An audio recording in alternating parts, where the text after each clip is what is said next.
Le tantra est à l'origine de l'anatomie occulte, c'est-à-dire des chakras, des nadis, les méridiens, et de toute la métaphysique que l'on connaît aujourd'hui par rapport au yoga.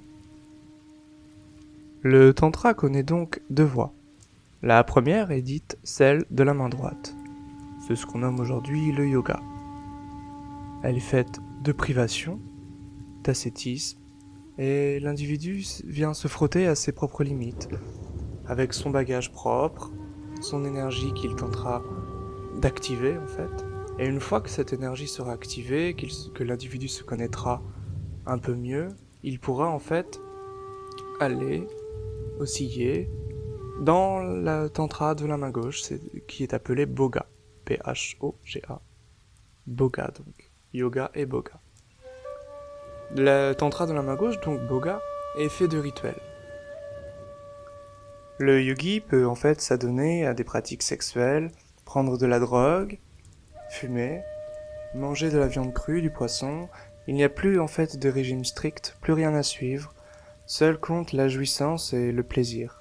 Tant, évidemment, que ces pratiques n'influent pas sur la pratique quotidienne du yogi et sur son évolution spirituelle, car le tantrisme ne considère que l'évolution spirituelle et est donc dépourvu de toute croyance et de toute morale.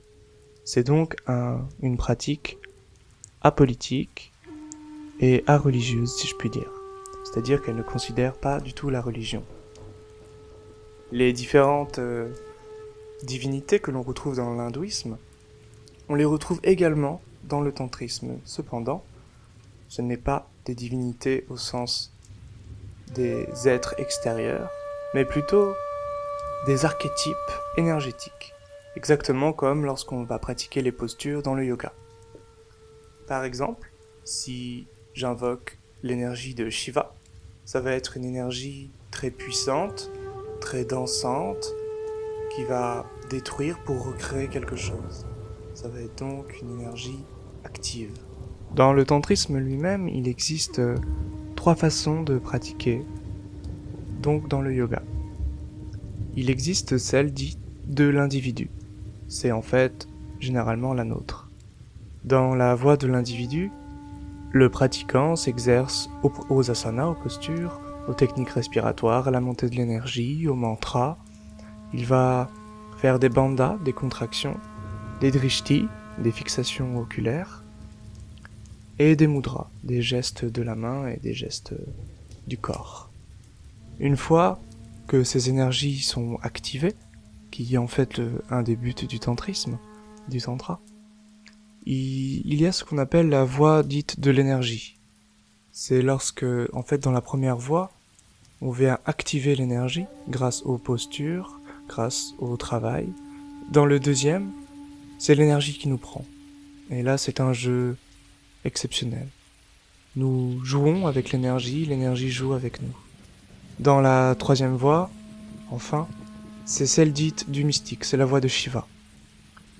Le pratiquant a juste à s'asseoir et à savourer.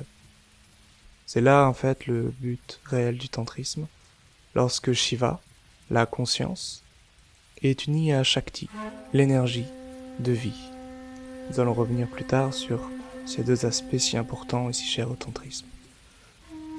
Ces 3 voies vues précédemment ne sont pas cloisonnées, et on peut très bien passer de la voie de l'individu, celle d'un pratiquant qui s'exerce ardemment jour après jour, à celle de l'énergie et de temps en temps avoir des instants mystiques, s'asseoir et contempler l'unité.